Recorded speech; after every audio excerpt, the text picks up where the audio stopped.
मित्रों, सुप्रभात। The Galaxy institute के यूट्यूब चैनल पर आपका हार्दिक स्वागत है।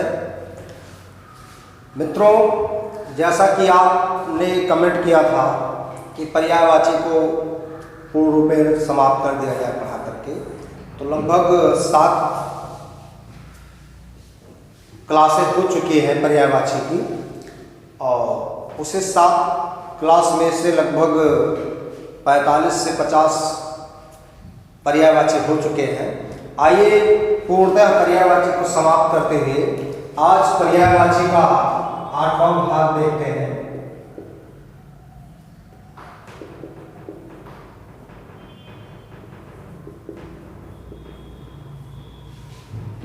आज चलते हैं मनुष्य के ऊपर। पर्यायवाची, मनुष्य से संबंधित जितनी बातें बनती है पर्यायवाची में, आइए इनकी चर्चा करते हैं।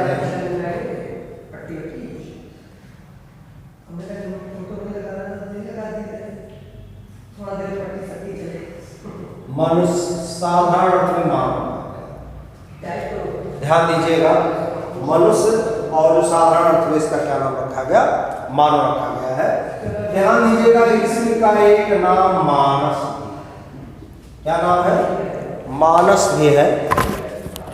मानस से संबंधित भी क्वेश्चन किए जा सकते हैं कि मानस किसका पर्यायवाची है, तो मानस पर्यायवाची रखा गया है किसका, मनुष्य का।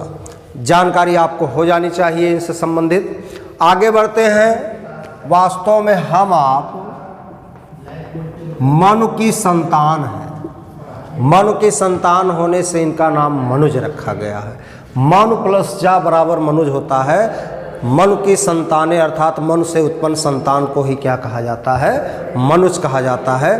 कभी कभी पूछा जाता मनुज का विलोम क्या होगा, तो मित्रों मनुज का विलोम होगा धनुज। जो दानव से उत्पन्न संतान हो धनुज, मानव से यानी मनु से उत्पन्न संतान हो वो मनुज होता है। इस तरह से मनुज का विलोम क्या होता है, धनुज। कभी कभी पूछा जाता है मानव का विलोम क्या होगा, मित्रों मानव का विलोम दानव होता है।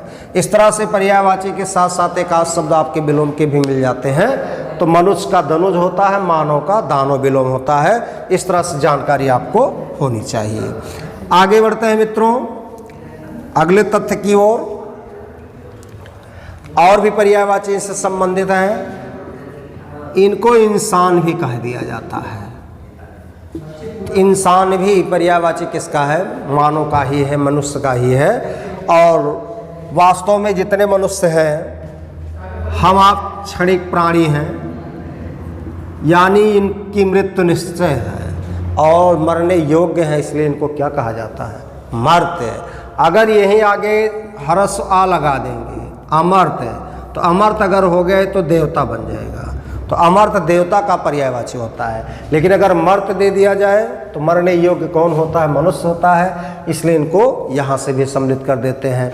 और एक नॉर्मल शब्द होता है आदमी, इसको प्रायः सभी जानते हैं। तो इस तरह से मेन शब्द में आप आइए, इनका जो क्वेश्चन बनता है वो आपका ये बनेगा, मनुज और मर्त्य। यही 2 क्वेश्चन बन सकते हैं। किसके पर्यायवाची हैं, ये मनुष्य के पर्यायवाची हैं।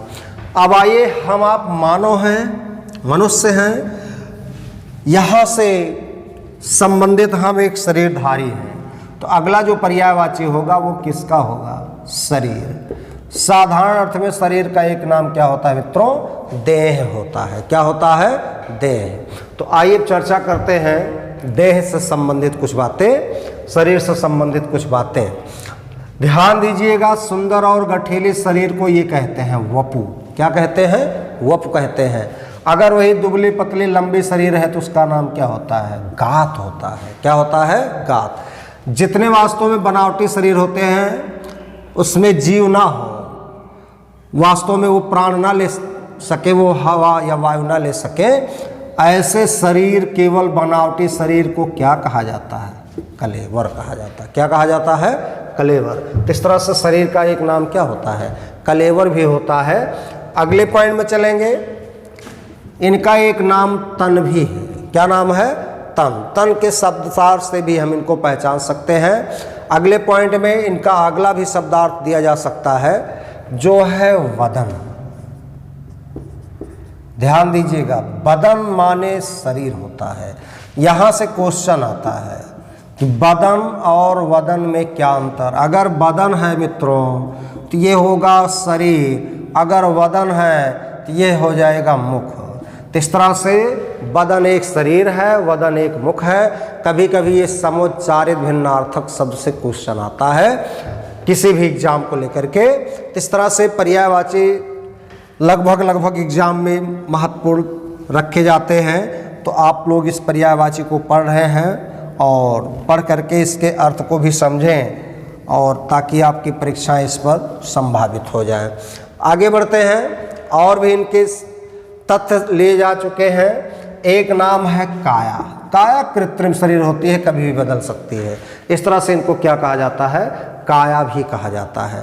तो शरीर के पर्यायवाची में वपु, गात, कलेवर, बदन और काया, ये अत्यंत महत्वपूर्ण क्वेश्चन है, आपसे कभी भी पूछे जा सकते हैं। तो जितने कृत्रिम शरीर होते हैं वो क्या हैं, काया। और वदन में अंतर करके केवल एग्जाम में पूछा जाएगा। तन, दुबले पतले शरीर को भी कहा जाता है। कलेवर बनावटी शरीर होता है, निष्प्राण होता है। गात केवल वास्तव में लंबाई से युक्त शरीर है। वपु सुंदर और गठीली शरीर होती है। देह और शरीर ये नॉर्मल शब्द होते हैं, सामान्य शब्द होते हैं। इस तरह से शरीर के पर्यायवाची में आप लोग अपेक्षा करता हूँ समझ गए होंगे। अगला पर्यायवाची देखते हैं। अगले पर्यायवाची में आते हैं, शरीर का एक अंग है जिसका नाम है आँख। यहाँ से भी क्वेश्चन बहुत बार आ चुका है। आपसे इतने पूछा जाएगा, आँख जो शब्द है ये पुल्लिंग है कि स्त्रीलिंग, यहाँ से क्वेश्चन आता है। तो आँख वास्तव में स्त्रीलिंग शब्द है, कभी भी पूछा जा सकता है। तो ध्यान दीजिएगा, आँख एक स्त्रीलिंग शब्द है, साथ साथ एक तद्भव शब्द भी है। कैसा शब्द है, तद्भव। इसका जो तत्सम होगा वो मित्रों क्या होगा, अक्ष होगा। अक्ष एक तत्सम शब्द है। कैसा शब्द है, तत्सम शब्द है। तो आँख एक तद्भव है, अक्ष एक तत्सम है। आगे बढ़ते हैं मित्रों। इनका एक नाम है नयन। नयन अपने आप में तद्भव शब्द है। कैसा शब्द है, तद्भव। और जो नयन होगा वो अपने आप में तत्सम शब्द होगा। देखिए इसमें तद्भव तत्सम बहुत ज़्यादा है। यहाँ भी तद्भव तत्सम मिला, यहाँ भी तद्भव तत्सम मिला। नयन से क्वेश्चन एग्जाम में पूछता है, नयन का विच्छेद क्या होगा। तो ने प्लस अन होता है, ने प्लस अन बराबर नयन होता है। किस संध के अनुसार, ये होता है अयाद संध के अनुसार। तो अयाद संध में ने प्लस अन होता है। इस तरह इसको क्या कहा जाता है, नयन भी कहा जाता है। तो जानकारी आपको हो गई होगी। नयन शब्द एक तत्सम शब्द है। नयन शब्द में अयाद संधि है। नयन का विच्छेद जो होगा वो ने प्लस अन होगा। क्या होगा, ने प्लस अन होगा। आइए अगली चर्चा करते हैं। और भी नाम है। कुछ लोग कहते हैं तुम्हारा दीदा नहीं लग रहा भैया। घर वाले भी कहते पढ़ने में इसका तनिक भी दीदा नहीं लगता है। इस तरह से दीदा भी पर्यायवाची किसका है, नेत्र का है, आँख का है। आगे बढ़ते हैं। इसका जो तत्सम बनेगा वो ये बनेगा, दृग बनेगा। तो दृग माने भी नेत्र होता है।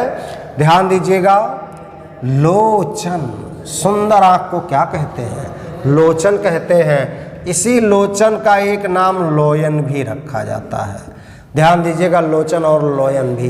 बड़े बड़े जितने नेत्र होते हैं, आँख होते हैं, उनको बिलोचन कह दिया जाता है। क्या कह दिया जाता है, बिलोचन। ध्यान दीजिएगा, इनका एक नाम चक्षु भी है। तो चक्षु भी सुंदर आँख को भी कहा गया है। ध्यान दीजिएगा, आंसू से भरे नेत्र को हम क्या कहते हैं, अम्बक।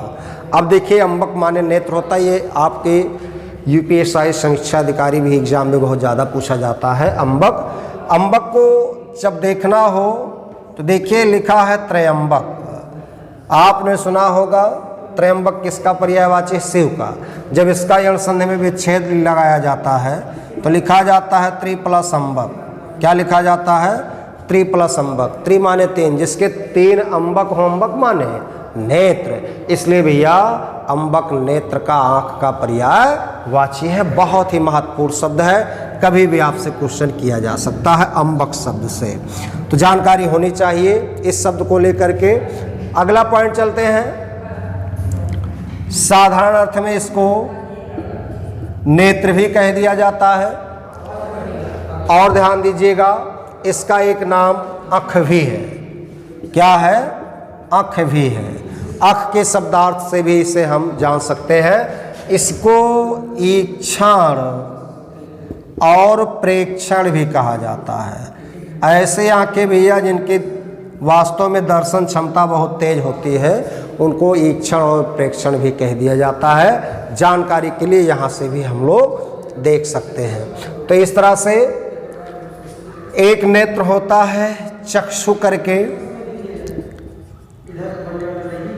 काली कजरारे आंखें चक्षु की श्रेणी में जाती हैं। अब आपके एग्जाम में सबसे ज़्यादा तो तद्भव तत्सम पूछता है। तद्भव तत्सम के अलावा नयन, नयन, दीदा, दृग, लोचन, लोयन, विलोचन, चक्षु, अम्बक, नेत्र, आँख, ईक्षण, प्रेक्षण, चक्षु, ये सब भी पर्यायवाची किसके होते हैं? आँख के पर्यायवाची होते हैं। तो इस तरह से पहले मनुष्य हमने देखा पर्यायवाची, मनुष्य के बाद शरीर का पर्यायवाची, अब उसी शरीर में एक एक अंगों की बात हो जा रही जहाँ से क्वेश्चन आता है। तो इस तरह से आपके मनुष्य, शरीर और आँख के पर्यायवाची हो गए। अगले पर्यायवाची की तरफ चलते हैं। जो शरीर से संबंधित, अंग से संबंधित पर्यायवाची है, उसका नाम रखा गया है मुख। तो आइए अगला पर्यायवाची हम लोग चलते हैं मुख की तरफ। मुख का क्या क्या पर्यायवाची हो सकता है? तो जानकारी हमें लगता है कि आप लोग पर्यायवाची से संबंधित पढ़ करके अपेक्षा करता हूँ कि परीक्षा में आए हुए शब्दार्थ को पहचान जाएंगे और अपने परीक्षा के लिए सार्थक सिद्ध करेंगे, ऐसे अपेक्षा में करता हूँ। तो इस तरह से आइए अगला पर्यायवाची देखते हैं। वो पर्यायवाची किसका है? वो पर्यायवाची मुख का है। चलिए, मुख आपसे इतने पूछेगा मुख तद्भव है कि तत्सम है, तो आप लोग क्या बताओगे? तो प्यारे मित्रों, मुख जो शब्द है ये अपने आप में तत्सम शब्द है। कैसा शब्द है? तत्सम मतलब जो संस्कृत के समान शब्द है। और इसका जो तद्भव होगा वो ये होगा मुँह। तो मुँह एक तद्भव शब्द है। तो मुँह एक तद्भव है, मुख एक तत्सम है। ये तद्भव तत्सम आपके लिए बहुत ही महत्वपूर्ण चैप्टर सिद्ध होता है। इसकी भी जानकारी आपको होनी चाहिए। आगे बढ़ते हैं। अभी भी मैंने बताया था, अगर इसी को बदन बना देंगे, बताइए भाई कमेंट करके, बदन किसका पर्यायवाची? अभी भी मैंने लिखाया, बताइए भाई फटाफट। तो बदन किसका पर्यायवाची होगा? चलिए देखते हैं। अभी भी मैंने लिखा था बदन जो पर्यायवाची होगा किसका? शरीर का। और वहीं वदन अगर आ गया तो किसका होगा? मुख का पर्यायवाची होगा। पिछले वीडियो में, पिछली क्लास में आप लोगों ने कमेंट किया था कि पर्यायवाची को पूर्णतया पढ़ा दिया जाए। तो आइए पर्यायवाची को पूर्णतया हम लोग पढ़ते हैं, मेहनत करते हैं। ध्यान दीजिएगा, इसका एक नाम आनन भी है। तो मुख को आनन भी कहते हैं। मुख के आगे, आनन के आगे 10 लगा दो तो 10 आनन हो जाता है। अर्थात जिसके 10 मुख होते हैं उसी को क्या कहते हैं? दशानन, जो रावण हो गया। तो इस तरह से आनन भी किसका पर्यायवाची है? मुख का ही पर्यायवाची है। ध्यान दीजिएगा, इसका एक नाम ये भी है चेहरा। चेहरा भी पर्यायवाची किसका है? मुख का ही पर्यायवाची है। आप लोग भी कभी कभी चेहरे का शब्द लेते हैं, गाना में बहुत प्रयोग किया गया होगा, देखे होंगे चेहरा क्या देखते हो, पता नहीं क्या क्या। तो जानकारी आपको होनी चाहिए। इस तरह से चेहरा भी किसका पर्यायवाची है? मुख का ही पर्यायवाची है। और ध्यान दीजिएगा, इसका एक नाम मुखड़ा भी है। आप लोग कहते भी होंगे मुखड़ा जैसे चांद का टुकड़ा। बताइए कितना बढ़िया आप लोग उपमा देते हैं। तो इस तरह से मुखड़ा जो शब्द है किसका पर्यायवाची है? मुख का ही पर्यायवाची है। आपके एग्जाम का सबसे महत्वपूर्ण जो शब्द है मित्रों, वो वदन और आनन ही है। बाकी तद्भव तत्सम को भी आप लोग ध्यान में रखिएगा, आपके एग्जाम के लिए अद्वितीय क्वेश्चन बन सकता है।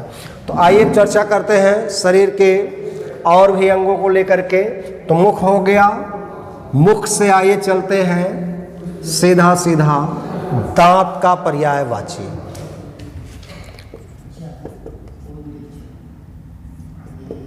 दांत एक तद्भव शब्द है। कैसा शब्द है? तद्भव। जिसका तत्सम होगा दंत, दंत एक तत्सम शब्द हुआ, तो दांत तद्भव हुआ, दंत तत्सम हुआ। आपसे पूछा जाएगा मुख दांत ये दोनों पुल्लिंग है कि स्त्रीलिंग है, तो बताइए भाई पुल्लिंग है कि स्त्रीलिंग है, जानकारी आपको होनी चाहिए। तो दांत मुख दोनों पुल्लिंग शब्द है। कैसे शब्द है? पुल्लिंग शब्द है। आगे बढ़ते हैं। इनका एक नाम है द्विज। अब देखिए द्विज के कई अर्थ होते हैं। द्विज पक्षी को भी कहा जाता है,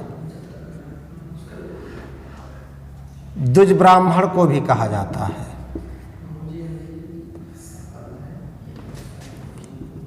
और द्विज दांत को भी कह दिया जाता है। इस तरह से द्विज के कई अर्थ होते हैं। ब्राह्मण हुआ, पक्षी हुआ, दांत हुआ, इनको द्विज की श्रेणी में रखा जाता। सांप का भी पर्यायवाची कहीं कहीं रखा जाता है, तो जानकारी होनी चाहिए। द्विज भी अपने आप में बहुत महत्वपूर्ण शब्द है। आगे बढ़ते हैं। रद, वास्तव में जो मुख के अंदर ऐसे दांत जो अनाजों के वास्तव में पिसाई कर देते हैं, ऐसे पीसने वाले दांत को रद कहते हैं। उसे रद से नाम है रदन। और ध्यान दीजिएगा इसका एक नाम दसन भी है। चमकीले दांत दसन की श्रेणी में आ जाते हैं। इस तरह से दांत के भी पर्यायवाची को हम आप देख सकते हैं। ध्यान दीजिएगा ये जो दांत होते हैं ये मुख में छुर के समान होते, छुरी के समान होते हैं, इसलिए इसे क्या कहते हैं? मुख छुर भी कहते हैं। क्या कहते हैं मित्रों? मुख छुर भी कहते हैं। किसे? दांत को। तो दांत के पर्यायवाची में जो भी मेन शब्द लिखे जाते हैं, जहां से क्वेश्चन आ सकता है, वो चीज़ हम आपको लिखा चुके हैं। सबसे ज़्यादा द्विज, रद, रदन, दसन यही शब्द आते हैं। इनको आप लोग अपने स्तर से एग्जाम में देख लीजिएगा। और मैं कहता हूं अगर आप लोग जितने पर्यायवाची में पढ़ा रहा हूं इतने ही देख करके जाएंगे तो 100% सफलता को हासिल करेंगे, ये दावा है। तो इस तरह से जानकारी आपको हो गई होगी दांत के पर्यायवाची से भी। दंत, द्विज, रद, रदन, दसन, मुखछोर ये सभी दांत के पर्यायवाची हैं। तो आइए दांत से फिर चलते हैं जीभ की ओर। मित्रों पूछा जाता जीभ जो शब्द है ये पुल्लिंग है कि स्त्रीलिंग? मुख और दांत हमने पढ़ा वो तो आपके पुल्लिंग थे, लेकिन बताइए जीभ, अगर क्वेश्चन पूछा जाए जीभ कट गया कि कट गई, तो जीभ कट गई यानी कैसा शब्द होगा? तो ये शब्द होगा स्त्रीलिंग शब्द। कैसा शब्द?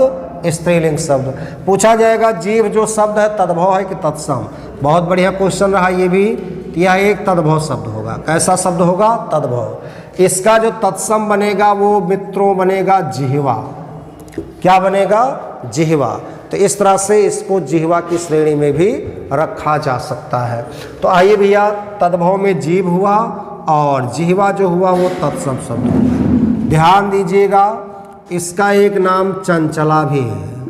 अब ध्यान दीजिएगा चंचला, क्योंकि भैया मुख के बाहर हमेशा जीभ निकला करती है, अंदर जाती है, इसका स्वभाव बड़ा चंचल होता है, इसलिए इसको चंचला की श्रेणी में रखते हैं। चंचला देखिए और क्या क्या हो सकते हैं। चंचला लक्ष्मी का भी पर्यायवाची है। किसका? लक्ष्मी का। चंचला और किसका पर्यायवाची है? चंचला वास्तव में बिजली का भी पर्यायवाची है। इस तरह से चंचला, बिजली, लक्ष्मी और जीभ तीन शब्दों के पर्यायवाची है। यही शब्दार्थ एग्जाम में देखना पड़ता है कि चंचला और किसके भी अर्थ निकल सकते हैं, लक्ष्मी, बिजली भी इसके अर्थ निकलते हैं, यानी ये अनेकार्थी शब्द हो जाता है। तो इस तरह से चंचला भी इसका नाम है। ध्यान दीजिएगा रस से युक्त होती है जिह्वा, इसलिए इसको रसना कहते हैं। क्या कहते हैं? रसना। रस से युक्त जो हो ऐसे जीभ को हम रसना भी कहते हैं। ध्यान दीजिएगा स्वाद की जानकारी देती है मित्रों। जब स्वाद की जानकारी देती है जीभ, तो जीभ को रसज्ञा, रस प्लस ज्ञा, रसज्ञा, ज्ञा माने जानकारी देना, तो वास्तव में रसों की स्वाद की जानकारी देती है, इसलिए इसको क्या कहते हैं? रसज्ञा भी कहते हैं। ये भी महत्वपूर्ण शब्दों में से एक शब्द रखा जाता है। और ध्यान दीजिएगा जब कभी आप लोग देखते होंगे एक पड़ोसी दूसरे पड़ोसी से झगड़ा करता है, अगर कोई पड़ोसी अपशब्द बोल दिया तो दूसरा पड़ोसी कहता ज़्यादा बोलोगे तुम्हारी हम खींच लेंगे। क्या खींच लेंगे? जबान। तो मित्रों जबान भी इसका पर्यायवाची है। तो इस तरह से जिह्वा, चंचला, रसना, रसज्ञा, जबान, ये सब किसके पर्यायवाची हैं? ये सब पर्यायवाची हैं, जीभ के पर्यायवाची हैं। तो अपेक्षा करता हूँ जीभ के पर्यायवाची को भी आप लोग पढ़ लिए होंगे, याद भी कर सकते हैं। आइए अगले पॉइंट की ओर चलते हैं, हाथ का पर्यायवाची। जहाँ जहाँ से क्वेश्चन एग्जाम में दिए जाते हैं उस पॉइंट को हम आप बेहतर समझेंगे। तो अगला पर्यायवाची है हाथ। ध्यान दीजिएगा, हाथ एक तद्भव शब्द है। फिर एक क्वेश्चन बना, हाथ पुल्लिंग शब्द है कि स्त्रीलिंग शब्द है? तो बताइए मित्रों, हाथ क्या होगा? फटाफट आप लोग कमेंट कीजिए और बताइए, सूचित कीजिए, हाथ जो शब्द है पुल्लिंग है कि स्त्रीलिंग है? चलिए, बहुत खूब। इस तरह से हाथ जो शब्द है मित्रों, ये है पुल्लिंग शब्द है। तो हाथ भैया टूट गई नहीं, हाथ टूट गया। हाथ वास्तव में पुल्लिंग शब्द की ओर इंगित करता है और ये तद्भव शब्द भी है। इसका तत्सम क्या होगा मित्रों? इसका तत्सम होगा हस्त। क्या होता है? हस्त। तो इस तरह से हाथ एक तद्भव है, हस्त तत्सम है। तो इस तरह से हस्त को हम तत्सम श्रेणी में रख देते हैं। ध्यान दीजिएगा, हाथ का एक नाम कर है, बहुत महत्वपूर्ण। देखिए, कर जैसे चंचला के 3 अर्थ थे, वैसे कर के भी अनेक अर्थ हैं। तो जैसे कर माने किरण होता है, कर माने टैक्स भी होता है। क्या होता है? टैक्स होता है। और कर माने हाथ भी हो गया। तो इस तरह से कर के भी कई अर्थ होते हैं, किरण हुआ, टैक्स हुआ और हाथ भी हुआ। तो इस तरह से कर का भी अर्थ समझे रहिएगा। महत्वपूर्ण शब्दों में से एक शब्द है। इसका एक नाम रखा गया है बाहु। इसका एक नाम है भुजा। क्या है मित्रों? बाहु और भुजा भी हाथ को रखा जाता है, श्रेणी में रखा जाता है इसके पर्यायवाची में। सबसे महत्वपूर्ण जो शब्द है वो मित्रों है पाणी। अब देखिए, पाणी से बहुब्रीहि समास में कितना क्वेश्चन आता है। जिस शब्द के अंत में, जिस अंग के अंत में पाणी शब्द लगा होगा या जिस शब्द के अंत में पाणी लगा होगा, वहाँ सदैव बहुब्रीहि समास होगा। जैसे आपसे कोई पूछ ले चक्रपाणी में कौन समास, तो बताओ कौन समास होता है? बहुब्रीहि हो जाता है। गदा पाणी, शूल पाणी, वीणा पाणी, इस तरह से तमाम प्रकार के शब्द पाणी करके बनाए जाते हैं। तो जिस शब्द के अंत में पाणी लगा दिया जाता है वो सदैव बहुब्रीहि समास की ओर इंगित कर देता है। तो इस तरह से हम लोग हाथ के पर्यायवाची को भी सीख चुके हैं। अगला पर्यायवाची चलते हैं, वो पर्यायवाची है बाल।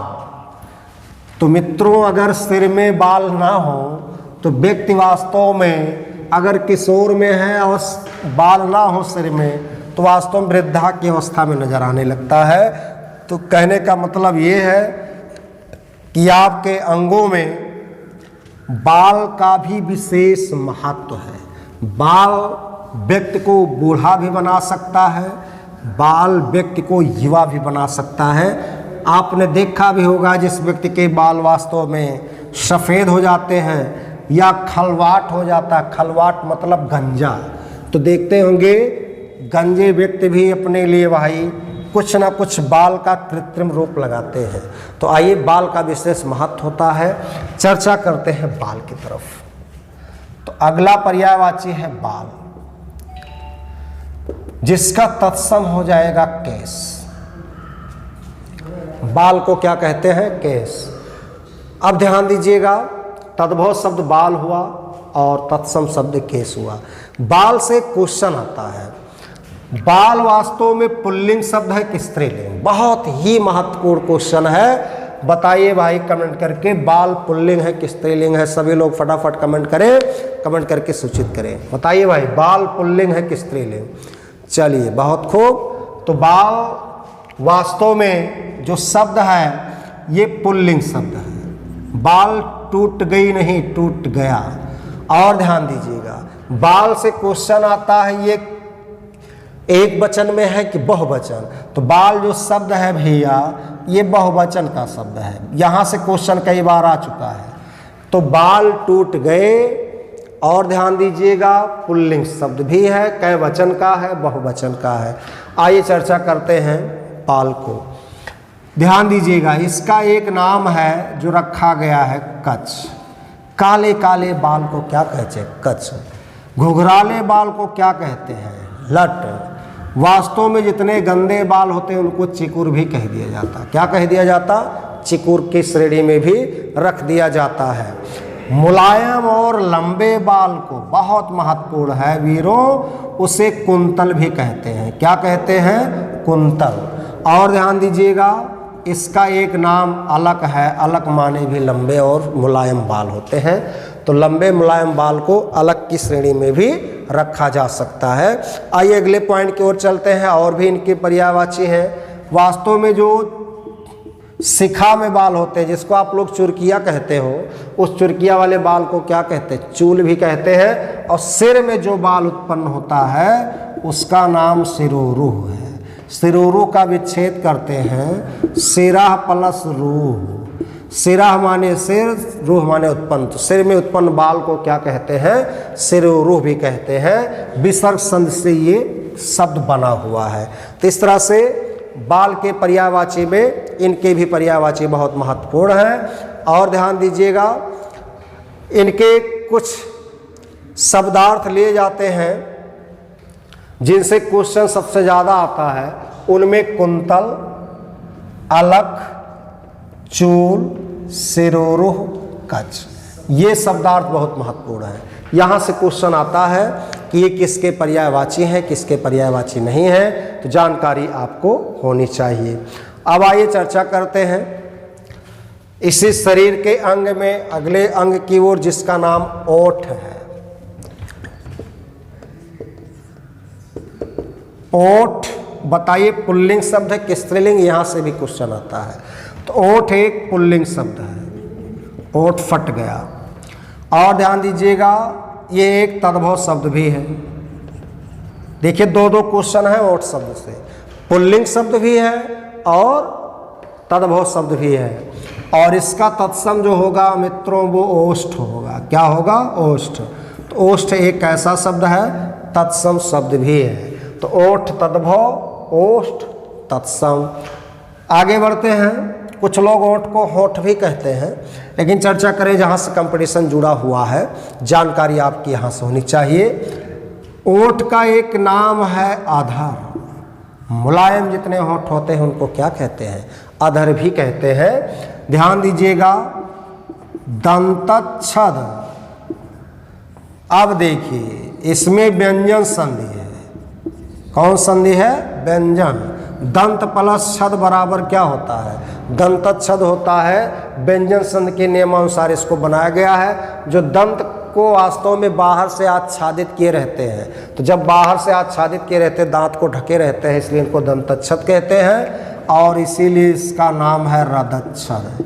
तो रदच्छद का भी वही अर्थ होता है। रद माने दांत, छद माने आच्छादित होना, आवरण का काम करना। रदच्छद दंतच्छद दोनों में कौन संधि है? दोनों में व्यंजन संधि है। कौन संधि है? व्यंजन संधि है। ऐसा मित्रों जानकारी आपको होनी चाहिए। यहाँ से भी क्वेश्चन पूछा जा सकता, ओठ से भी।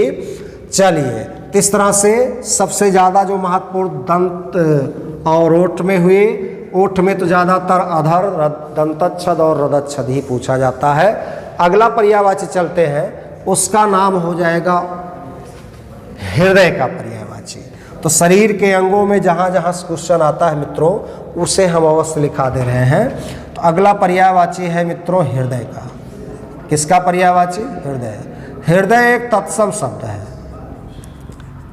आपसे कोई पूछे हृदय कैसा शब्द है? हृदय एक तत्सम शब्द है जिसका तद्भव होगा ही। तो ही जो शब्द है ये तद्भव शब्द है। कैसा शब्द है मित्रों? तद्भव। और हृदय क्या है? तत्सम है। जानकारी आपको होनी चाहिए। इसका एक नाम रखा गया है उर।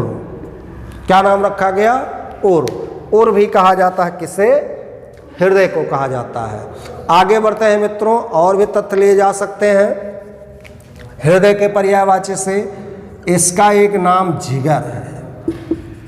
जिगर से जिगरा, सुने भी होंगे आप लोग, जिगर के टुकड़े। जिगर के तात्पर्य हाँ हृदय से ले लिए जाते हैं पर्यायवाची के अर्थ में। अगला पॉइंट है इसका अंतःकरण। तो अगले पर्यायवाची में अंतःकरण भी इसका एक नाम रखा गया है। और ध्यान दीजिएगा, कलेजा कहते हैं। कुछ लोग कहते भी हैं कलेजे के टुकड़े, तो कहने का तात्पर्य है कलेजा भी किसका पर्यायवाची है? हृदय का पर्यायवाची है। और अगला भी पर्यायवाची इसके हृदय के अर्थ में होता है, जिसका नाम वक्ष होता है। ये शब्द बहुत ही महत्वपूर्ण है। ये शब्द क्वेश्चन किया जाता है, वक्ष किसका पर्यायवाची है? तो वक्ष जो पर्यायवाची है किसका है? ये हृदय का ही पर्यायवाची है। यहाँ से भी क्वेश्चन किया जा सकता है आपके एग्जाम के लिए।